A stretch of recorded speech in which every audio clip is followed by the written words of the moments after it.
My understanding is that if you look at the historical evidence, Jesus was probably crucified by the Romans, because why would you make this up?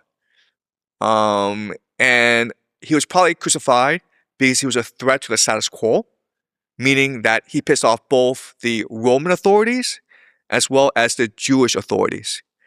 And I think that he was pissing everyone off because he was providing some truth that spoke to people intuitively, but which went against the natural order. I personally believe that he was a religious genius who had an intimate connection with the divine and who believed something along the lines of Gnosticism, Hermetic philosophy.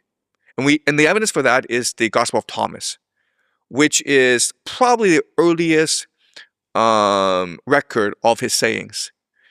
And people believe, some people believe, not everyone, but some people believe it actually precedes the Gospel of Mark, which was about 70.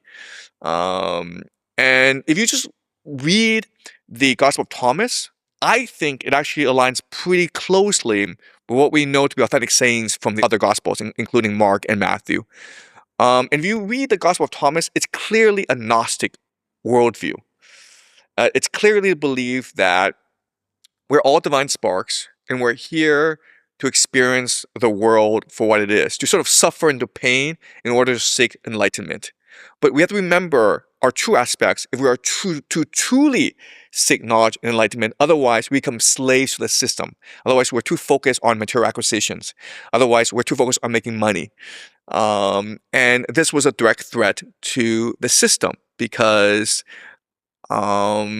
this would overturn the status quo, right? The Roman society is a very strict hierarchy, and to say that the person with all the money has no authority over me, the person with all the power has no authority over me because I'm a divine soul, that could be very upsetting. So we also know that Jesus spent a lot of time with slaves and the oppressed. Well, this is a problem because a slave is considered economic property. So if you tell a slave, hey man, you're a divine soul, you shouldn't be a slave, and the slave either decides to quit or runs away, that's economic damage. And at that time in history, if you were to insult someone, you might get hit at. But if you actually steal from someone, they killed you, right? Because remember the crucifixion. There were 3 people who were crucified: Jesus and 2 thieves, right? So I think that Jesus, with his message, was liberating slaves psychologically and emotionally and giving tremendous comfort to them. But this made them less productive, in which case, you're causing economic damage. You're destroying property. So he was considered basically a rebel.